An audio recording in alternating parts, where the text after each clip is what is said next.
तुम्ही पाहत आहात MCN न्यूज मराठी। महाटक भोंदू अशोक खरात यांची पूर्णपणे चौकशी सुरू आहे। याला कोण कोण साथीदार होते, यांचे कुठे कुठे संबंध होते, या तपासात अंजली दमानिया यांनी मिळवलेल्या माहितीच्या आधारे आरोपी भोंदू अशोक खरात व संबंधितांचे काय संभाषण झाली त्याची चौकशी होऊन ही संभाषण जाहीर करणे आवश्यक आहे। CDR कसे मिळवले आणि कोणी मिळवले याची चर्चा करण्यापेक्षा या CDRच्या आधारे खऱ्या सूत्रधारांची माहिती गोळा करण्याचे काम तपास अधिकाऱ्यांनी करण्याची मागणी राज्याचे माजी राज्यमंत्री सुबोध सावची यांनी एका निवेदनाद्वारे राज्याचे मुख्यमंत्री देवेंद्र फडणवीस यांच्याकडे केली।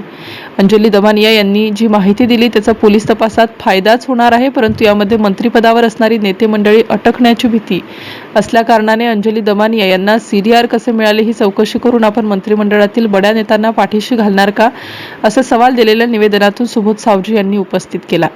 MCN न्यूज मराठी करिता प्रमोद मिश्रा, बुलढाणा।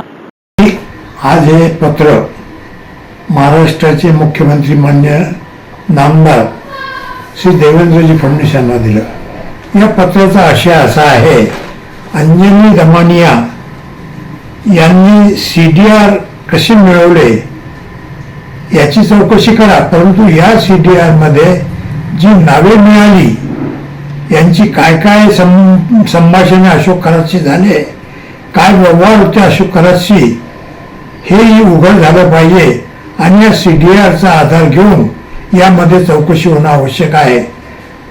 उपमुख्यमंत्री, मंत्री, काही नेते यांची नावे याच्यात आहे, कोणत्याही पक्षाचे असो, परंतु अशोक खरात हा महाठग आहे आणि या महाठगशी असणारे संबंध हे जर यातून उघड होतात तर निश्चितच या CDRचा उपयोग शासनाने करून घ्यावा व याचा पूर्णपणे खुलासा करावा, याकडे महाराष्ट्रातील जनतेचे लक्ष लागून आहे आणि किती मोठा असो या प्रकरणात त्याला शिक्षा व्हावी ही जनतेची मागणी आहे।